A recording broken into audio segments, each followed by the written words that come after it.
não pretendo estar no Ceará ano que vem. Eu tirei um ano da minha vida para me dedicar ao Ceará, mais uma vez. Já fiz isso em outros momentos. Mas o Ceará não enche barriga. Eu preciso trabalhar. Eu tenho uma empresa que tem estrutura suficiente para isso. Eu tenho uma equipe de 34 pessoas que me dão suporte para que eu possa dedicar parte do meu dia ao Ceará. Mas, mesmo assim, eu obviamente, deixo de ganhar dinheiro nesse momento, deixando de botar o leite das crianças em casa, né? Mas é válido.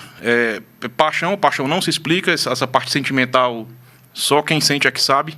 O tanto que a gente se satisfaz em se dedicar àquilo. Eu acho que a gente tem um trabalho que está sendo deixado. Não sei se o Haroldo vai continuar ou não. Ele disse que não vai.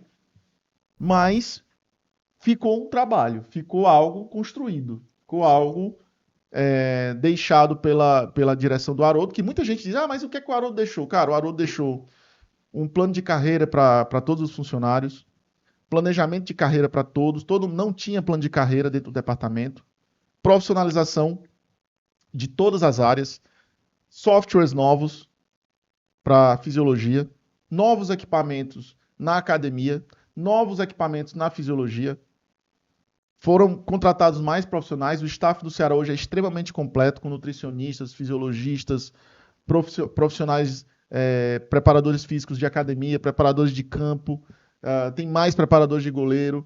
Então, assim, tem um staff fantástico hoje no Ceará, médicos que foram contratados também. Então, assim, um suporte fabuloso que está sendo feito, não só esse aspecto, mas o aspecto gerencial, de administrar a crise que teve na parte financeira do clube, com o atual presidente, que causou muitos problemas. Ele conseguiu blindar o clube, blindar os jogadores. Eu acho que a gente acertou muito mais nas contratações, criou um programa de contratações. O Ceará não contrata aleatoriamente como fazia até 2023.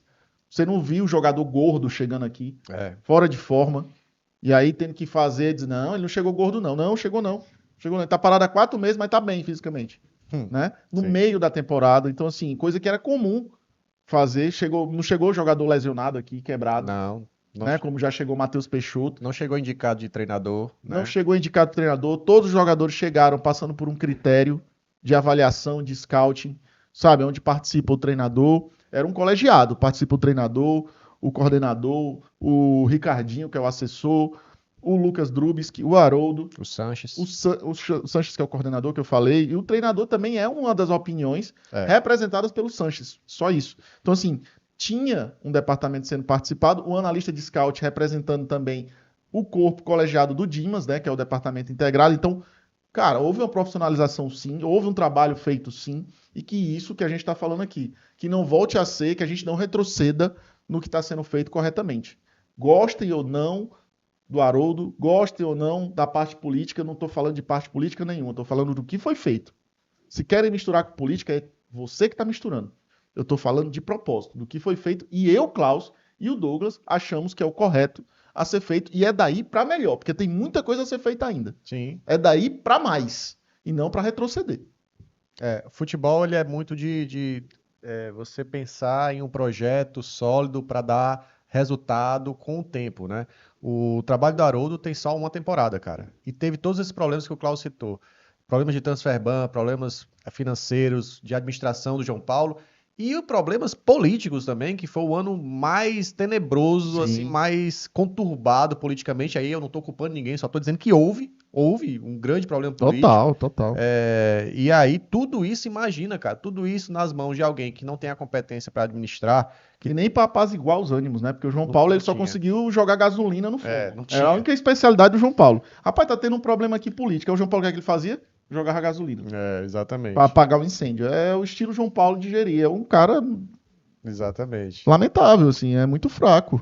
É fraco. Então, atrapalhou demais, né, a gestão de futebol. Então, por isso que a gente está defendendo aqui, cara, não é a pessoa física. Por mais que também seja um cara muito legal, o Haroldo sempre nos tratou muito bem e um cara super profissional. A gente está falando do trabalho. O trabalho que ele demonstrou no Ceará é um trabalho que tem que ser continuado. Continuado.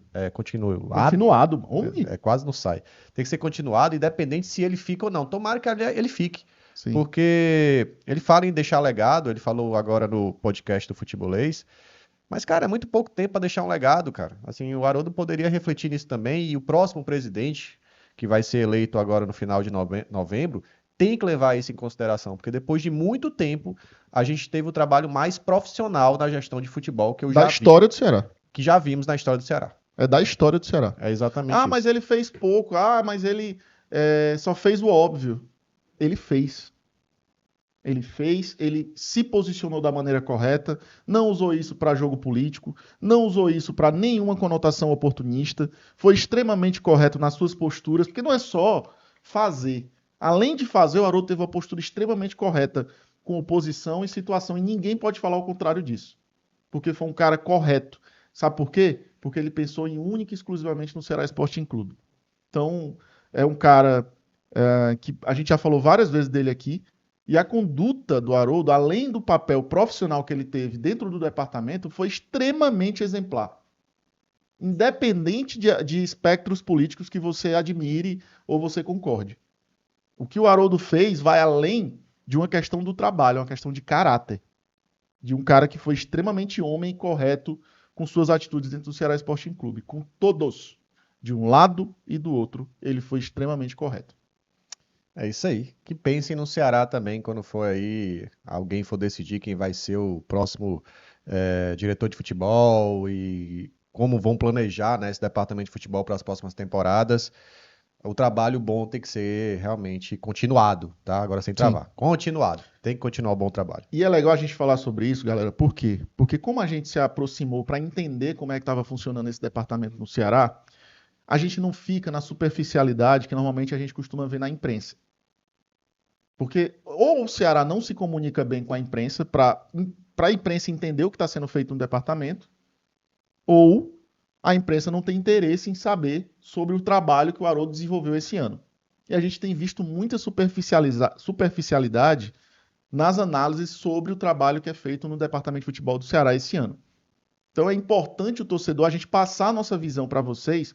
Não é porque a gente quer convencer vocês do que a gente está falando aqui é o ideal e é o mais certo do mundo, mas a gente está querendo trazer para vocês, às vezes, uma perspectiva que muitas vezes você não vai ouvir num programa esportivo do futebol local, não. Porque os caras só vão analisar o resultadismo.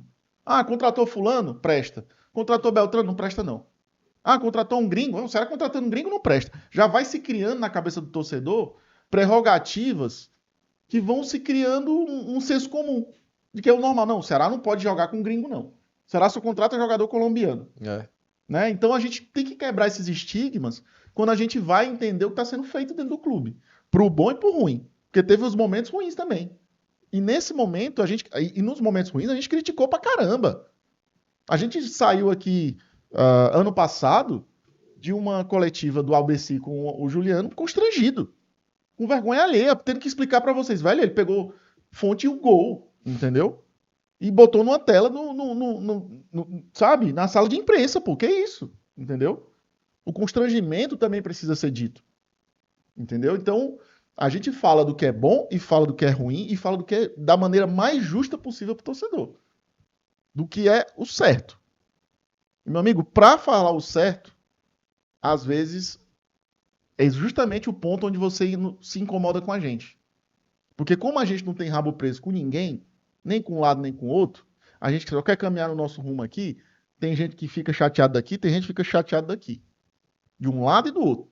Mas a gente vai só no nosso rumo. O rumo do que a gente acha que é coerente. Do que é o pensar no Ceará Sporting Clube. Independente de ala política. Ó. Caguei para a ala política do Ceará. Briguem. Ou não. De preferência não briguem. Mas eu não vou ficar no meio dessa confusão onde eu vejo coisas erradas de um lado e vejo coisas erradas do outro. E as pessoas que estão nesse processo sabem disso. O torcedor talvez nem saiba. Mas a gente sabe. Então, é melhor a gente focar no que dá pra gente falar pro torcedor que tá sendo bem feito. E é um ponto do Departamento de Futebol do Ceará que muitas vezes não é falado na imprensa daqui.